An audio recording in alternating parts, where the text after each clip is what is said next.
Oh, perang tentu saja masih akan sulit selesai dalam waktu dekat karena ada kepentingan-kepentingan Amerika, ada kepentingan Israel, ada juga kepentingan Iran. Selama kepentingan mereka belum terpenuhi, maka perang itu tidak akan selesai. Jadi masih panjang. Persoalannya adalah itu tadi, pelemahan rupiah di tengah goncangan konflik regional di Timur Tengah menurut saya lebih banyak dipengaruhi oleh sentimen global. Mengapa? Karena ada penguatan dolar Amerika di satu sisi, kemudian juga ada kekhawatiran pasar terhadap risiko geopolitik daripada fundamental ekonomi di Indonesia yang semakin membaik. Betul, pertumbuhan ekonomi kita 5,61% dalam kuartal pertama 2026 ini, dan itu menunjukkan memang mesin ekonomi domestik kita masih bekerja cukup baik. Itu menurut saya. Kemudian tantangan pemerintah ke depan adalah bagaimana meredam gejolak jangka pendek di pasar valuta asing. Ini tidak bisa main-main di situ karena kita juga harus membangun ketahanan ekonomi jangka panjang dan juga melalui apa? Melalui kekuatan energi. Yang kedua tentu saja penguatan ekspor, lalu diversifikasi perdagangan dan stabilitas kebijakan. Di luar itu militer kita juga harus kuat. Kalau militer lemah itu justru akan merongrong kewibawaan negara kita. Jadi langkah Pak Prabowo kemarin penguatan alutsista itu sudah di jalan yang benar? Ya, karena itu dalam situasi perang dan ketidakpastian global saat ini, kekuatan utama rupiah menurut saya pada akhirnya akan ditentukan oleh seberapa kuat fondasi ekonomi kita, dan juga ini bukan semata-mata perkembangan di Timur Tengah. Jadi betul-betul kita harus semakin mandiri seperti tadi Bung Budiman bilang. Memang kita seperti mendayung di antara dua karang. Ketika dulu bipolar, sekarang multipolar, mau tidak mau kita harus seolah-olah dekat dengan Amerika, seolah-olah dekat dengan Rusia, dan seolah-olah dekat Tiongkok. Ketika Presiden Prabowo dilantik, salah satu negara pertama yang dikunjungi adalah Tiongkok. Karena kita memang butuh ekonomi dari situ. Tapi di sisi lain, kita juga di tengah ancaman Amerika dengan presidennya yang sangat koboi ini, kita juga membutuhkan Rusia untuk mempertahankan Papua kita. Seperti pada saat kita melakukan operasi Trikora untuk merebut Irian Barat. Sama juga ketika kita ganyang Malaysia, yang kita hadapi adalah Inggris. Tidak ada jalan lain. Maka ketika bipolar dulu kita harus ke arah blok timur. Itu bukan berarti kemudian kita cenderung menjadi komunis atau cenderung menjadi liberal. Pertanyaannya adalah, apakah kita punya alat sandera untuk negara-negara besar? Pada saat Presiden Soekarno dulu, kita punya alat sandera. Ketika Ellen Pop itu pesawatnya ditembak jatuh dan kita tidak mau melepaskan itu sebagai sandera. Karena itu ini ditukar dengan skadron Hercules kita. Maka kita menjadi negara yang kuat. Begitu juga ketika minta bantuan Amerika supaya Belanda mundur, nggak mau, ya sudah. Rusia dengan kapal selamnya sampai puluhan dan juga prajurit militernya di dalam kapal-kapal Indonesia, itu adalah jalan tengah kita untuk melawan kekuatan-kekuatan besar. Kita juga butuh Amerika untuk menghadapi Tiongkok di Laut Cina Selatan. Jadi kita membutuhkan 3 negara kuat ini, serta itu tadi, kita beli alutsista dari Prancis, kita beli alutsista dari Italia, kita beli alutsista dari Turki, dari Korea. Tapi ada kesulitan nantinya adalah ketika alat komunikasinya tidak sama antara kekuatan udara kita, laut darat kita repot. Karena itu salah satu jalan keluar, industri pertahanan strategis kita harus dikuatkan. Kembalikan lagi ke induknya. Siapa itu? Kementerian Pertahanan. Bukan lagi ke Kementerian BUMN yang cara berpikirnya mencari keuntungan ekonomi. Itu dari sisi politik dan militer. Oke, jadi tapi sejauh ini Menteri Pertahanan kita sudah on track ya? Iya, karena kita ini terancam seperti juga Venezuela. Potensi Amerika untuk mencaplok negara-negara termasuk Indonesia itu besar sekali. Tidak banyak negara di dunia yang bentuknya negara kesatuan. Salah satunya Indonesia. Dan Amerika serta Israel itu tidak senang yang namanya persatuan. Pan-Islamisme dihajar, Pan-Afrikanisme dihajar, Uni Eropa juga itu tidak dalam benak mereka. Mereka ingin kita pecah-pecah seperti negara federal, seperti RIS dulu. Dan ini pelajaran penting bagi kita, bagaimana presiden kita harus kuat, militer kita harus kuat, ekonomi kita juga harus mandiri. Saya kira begitu. Oke, berikan tepuk tangan untuk Pak Slamet. Ya, Mas Lutfi, seoptimis apa Istana terhadap penguatan rupiah dalam waktu dekat ini? Yang pertama harus kita garis bawahi ya Mbak ya, pelemahan rupiah itu bukan sebuah berita buruk. Seperti halnya penguatan rupiah apakah berita yang baik. Misalnya gini, untuk $1 juta ekspor kita, kalau rupiah itu boleh dekat lagi mic-nya Mas? Untuk setiap $1 juta ekspor kita, ketika rupiah itu 15.000, itu kita dapat 15 miliar. Ketika rupiah 16.000, kita dapat 16 miliar. Dengan jumlah yang sama, kita dapat additional 1 miliar. Jadi melihat rupiah itu nanti apakah menguat atau melemah, itu kontekstual. Nah, cuman dalam hal ini, kalau kita kembalikan ke judul dari acara ini ya, menurut kita sih dalam waktu dekat ini arahnya adalah ke penguatan. Tapi ke titik mana penguatan tersebut, saya rasa ntar yang menentukan adalah waktu. Nah, dalam hal ini juga jangan lupa menurut kita ada 2 jangka waktu yang penting untuk kita semua sadari bahwa si rupiah ini bisa kita kita bawa ke arah yang lebih baik gitu ya. Seperti kata Pak Purbaya 15.000? Terus terang di dunia ekonomi itu haram hukumnya menyebutkan angka. Oke.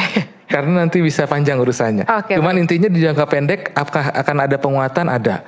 Bagaimana caranya kurang lebih sekarang yang sudah dilakukan oleh kolaborasi dan sinergi yang bagus antara moneter dan fiskal. Saya rasa sudah cukup baik dan memang itu udah yang menurut saya yang terbaik. Karena tapi yang bagus itu kisarannya? Karena kalau misalkan BI mengeluarkan cadangan devisa untuk supaya rupiah itu menguat secara signifikan gitu. Jangan-jangan malah nanti dijadikan bahan spekulasi oleh investor global. Jadi menurut saya sekarang ini sudah kurang lebih sudah pas lah menurut saya ya untuk. Bukankah investor global harus tahu angka yang tepat gitu atau informasi yang clear gitu atau seperti apa? Pengalaman saya di capital market itu investor global maunya adalah stabilitas. Stabilitas. Misalnya nih, tahun ini diasumsikan ada pelemahan depresiasi katakan 3%, 5% dan kenyataannya di sekitar itu adalah yang terbaik ketimbang kita menuju levelnya. Nah, ini mungkin sesuatu yang agak kontraintuitif atau tidak bisa dipahami dengan logika atau Cuman percayalah kalau misalkan yang saya katakan itu bukan omong kosong. Nah, maksudnya kalau misalnya memang yang ditarget oleh BI itu adalah volatilitasnya itu adalah yang terbaik.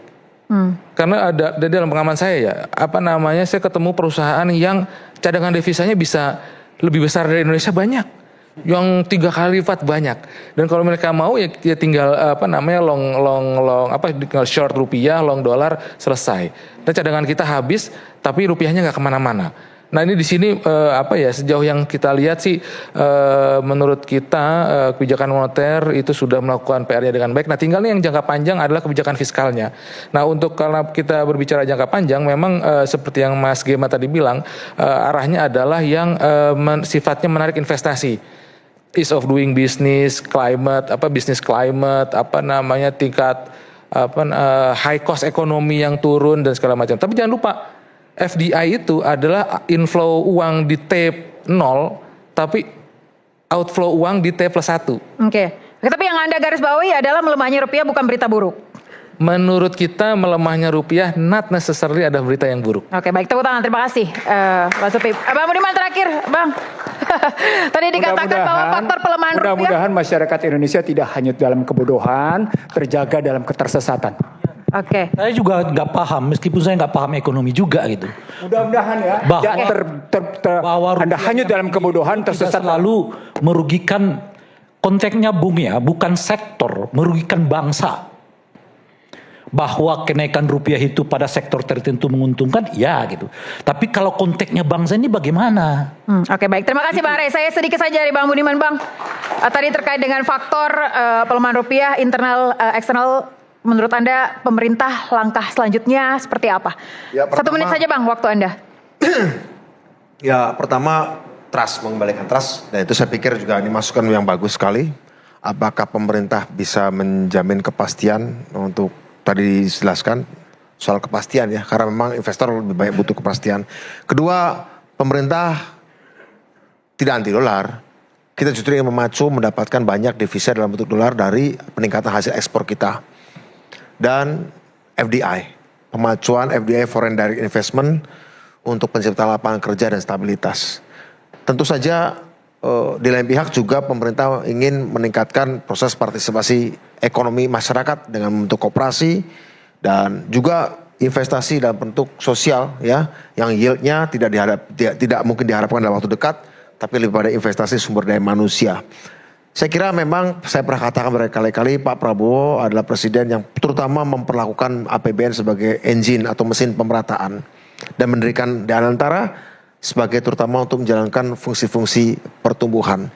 Kenapa? Yaitu posisi ideologis Pak Prabowo, pro pertumbuhan, pro pemerataan, menciptakan pasar domestik yang kuat, proses hilirisasi dan industrialisasi. Waktunya tidak banyak karena dalam alam demokrasi hanya secara resmi hanya 5 tahun dan dimungkinkan untuk 2 periode. Tapi secara real politik tadi ada pertanyaan soal loyalitas partai. Yeah. Harus diakui bahwa 5 tahun itu adalah waktu secara formal, tapi secara real politik bisa lebih pendek. Apalagi dengan keputusan MK, di mana setiap orang yang punya partai bisa mencalonkan diri. Secara real politik ya, menggoda para anak buah presiden untuk pada 2,5 tahun terakhir mulai melihat Pak Prabowo sebagai rival. Jadi saya pikir situasi keputusan MK yang memungkinkan bahwa pencalonan presiden bisa 0% sejauh dia punya kursi ya, membuat mereka menjadi pimpinan partai politik secara struktural, secara sistemik akan menempatkan bosnya Pak Prabowo sebagai calon rivalku. Dan anak buahnya orang-orang politik, bisa jadi orang politik, bisa bukan dari partai politik juga, bisa juga dilihat sebagai ini calon rivalku. Situasi inilah yang menurut saya menyebabkan kita tidak punya kemewahan melakukan pelembagaan politik demokrasi. Pelembagaan ekonominya juga dilemahkan, ya, pelembagaan institusionalisasi demokrasi politik dilemahkan. Artinya apa? Mungkin kita juga harus mengoreksi juga. Kita tidak menghilangkan demokrasi, tapi apakah betul demokrasi itu sama dengan harus diterjemahkan sebagai one person one vote saja? Ya, jadi intinya artinya ini intertwine ya, antara pelembagaan politik demokrasi dengan pelembagaan politik ekonomi itu nggak bisa dipisahkan satu sama lain ya. Saya kira itu. Oke, baik, terima kasih. Tepuk tangan. Pak Fuad Bawazir, Pak, terakhir dari Anda, apakah Anda yakin bahwa rupiah akan segera menguat? Kemudian seperti apa Anda melihat ke depannya Indonesia? Ya. Rupiah itu harus dikuatkan dalam jangka yang panjang dengan strategi yang baik sekali. Kalau dalam jangka pendeknya itu memang biasa. Ada yang rupiahnya melemah, senang karena bisa ekspornya banyak, muat. Itu biasa. Dulu waktu kita masih fixed rate, malah kita bisa mendevaluasi kan. Dari 400 misalnya jadi 625 sekaligus 5% dilemahkan, orang tepuk semuanya senang. Dulu senang 50% turunkan lagi jadi 800 senang, terus kan begitu, senang. Karena memang itu yang diharapkan. Jadi pelemahan itu ada yang diuntungin juga, ya kan?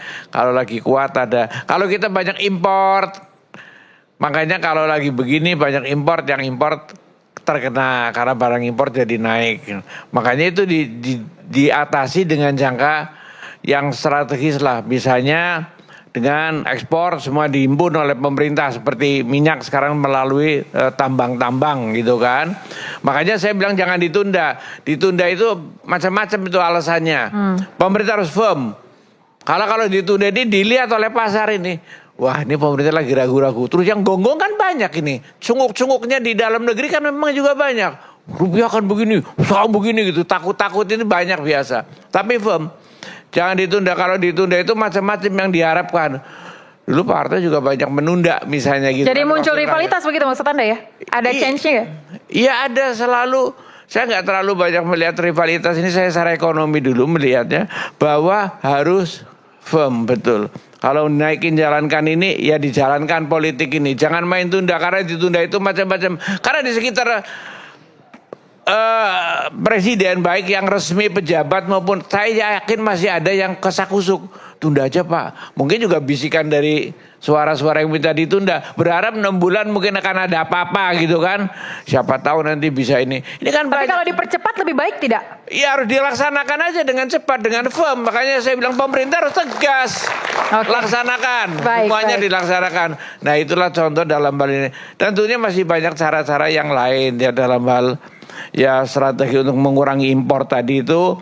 Makanya dengan cara ada ketahanan pangan, ketahanan energi itu juga dilaksanakan untuk mengurangi jangka panjang dan sangat strategis mengurangi dari kebutuhan akan mata uang asing dolar. Oke. Tapi intinya semua akan naik turun itu biasa jangka pendek dan pemerintah tidak usah panik mengenai itu. Dan kita alhamdulillah masih termasuk negeri yang masih bisa mengatasi. Masyarakat juga tidak perlu panik. Tidak usah terlalu panik, kita alhamdulillah semuanya ada masalah. Semua negeri dengan adalah perang dunia segala macam ini ya di mana-mana selalu ada masalah. Tapi kita relatif yang masih oke juga.